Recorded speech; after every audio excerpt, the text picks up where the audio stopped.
how did you see around the corners and make the right shifts? Yeah, I think two parts of it. I think we have learned to become, again, mental managers. And my net learning, I shared it at one of my interactions with, future CEOs. I said it's quite simple in my view. It's the 5 senses of leadership which you should practice if you want to be a good leader. Firstly, ability to see what others don't see. In a meeting or in a future or in a strategy, develop the skill. If the majority are seeing the same thing, then you're looking at the same unidimensional. You look at the other dimensions which are not there. Develop the skill to see what others are not seeing. That's one powerful leadership skill. The second is, I talk about smell. You need to smell the opportunity or the risk or the danger. You see, why you use smell is, that's not very logical process. The dog goes and finds, where the drugs are. Why can't a human find it? Because it's got that perceptual ability. So I think a good leader has that nose for good opportunity, nose for danger. This is exactly a summation of what I've been saying for a while, right?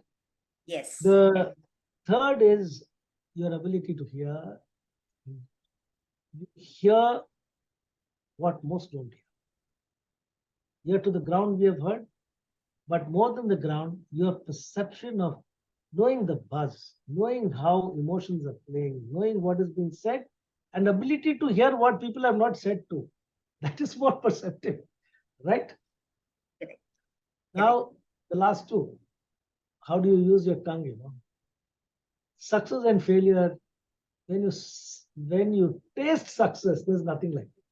You can't express success in, success means I feel elated. No, you've tasted success. That's why I said defeat and success.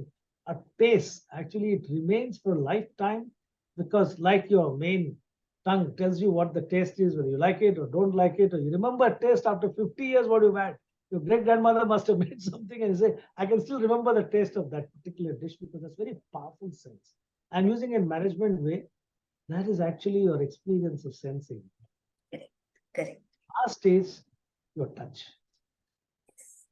And touch is your ability to reach out. When you meet people, you're building bonds, and you never do this journey alone as a leader. It is your teams, it is your partners, it is your customers, it's your technology suppliers, it is your joint venture partners. How do you build a very powerful bond of trust? By care, compassion, and ethics. So I think that's the touch. You touch somebody and you get more than 100% from them to your goals. So I think these are some very basic, it's so simple to remember. These 5 senses, if you develop them, it would be very useful for leaders to become good futurists too. And if you ask me personally, I have had the privilege of working with some great bosses. I think more than the books and the institutes, you see the master in practice. And it is like a performance. When you are learning Indian classical music, I'm into it, you are into it. You see the senior student sits, let's say sitar player is there, the junior guy just sits with him. And then when the maestro plays it, there's no greater learning than seeing the maestro perform. And you're sitting on the stage, and then he throws sometimes at you, and then you take those next 3 minutes or 4 minutes while he's still on the stage. Correct. So career too, I'm very blessed. I've had such masters under whom I'm most delighted and grateful. Some of them are still around and keep in touch. Some of them have left the world. But what I've learned from them is absolutely remarkable. And it's a lifetime knowledge, because it's hand-holding. You've seen how they perform. And a lot of the styles, a lot of how they did assimilates in your personality and makes it your own. Of course, you do add your own ingredients to that leadership style, and you emerge as one. So there's again no practical workbook to achieve what you want, but I think you just need to have the ability to find. And I think these days bosses and the subordinates have become very impersonal. All the communication is only through email. That is terrible. I think you've got to perform on the stage.